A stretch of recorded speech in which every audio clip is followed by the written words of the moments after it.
코로나19 방역 규제가 풀린 뒤 처음으로 맞는 여름 휴가철, 바이러스성 질환 환자가 늘고 있습니다. 또 끝난 줄 알았던 코로나19 유행 역시 다시 고개를 들고 있는데요. 코로나19 바이러스는 일반적으로 여름철에는 활동성이 떨어지는 것으로 알려졌는데 확산되는 이유가 뭘까요?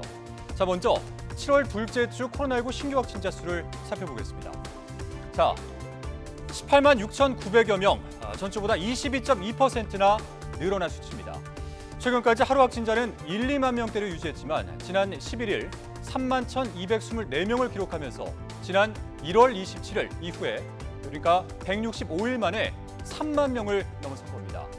이 감염 재생산 지수도 1.16으로 이렇게 3주 연속 1 이상을 기록하고 있는데요. 감염자 한 명이 몇 명에게 감염시키는지를 나타내는 수치로 이 수치가 1 이상이면 유행 확산을 의미합니다. 이렇게 확진자 증가세가 커지고는 있지만 중증 화율과 치명률이 낮은 수준을 유지하고 있고 또 의료 대응 역량도 충분하다고 보고 있는데요.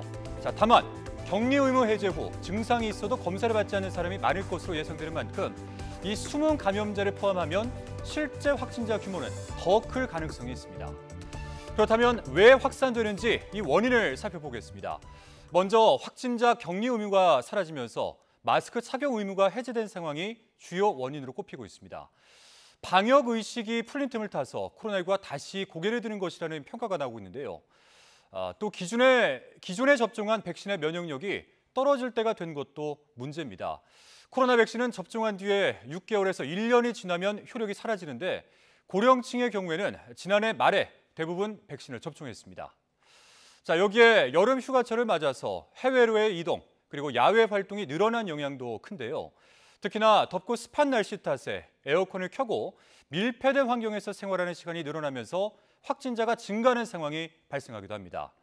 그리고 코로나19 외에 여름철 감기, 독감도 요즘 기승을 부리고 있는데요.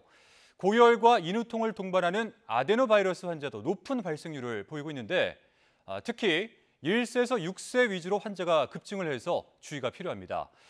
전염성이 높은 편으로 수영장 물이나 어린이집, 학교 또는 기숙사 등 사람이 많이 모이는 곳에서 집단 발병하는 경우가 많습니다. 또 봄과 가을철에 유행하는 리노바이러스 환자도 올해는 여름철에도 기승을 부리고 있는데요.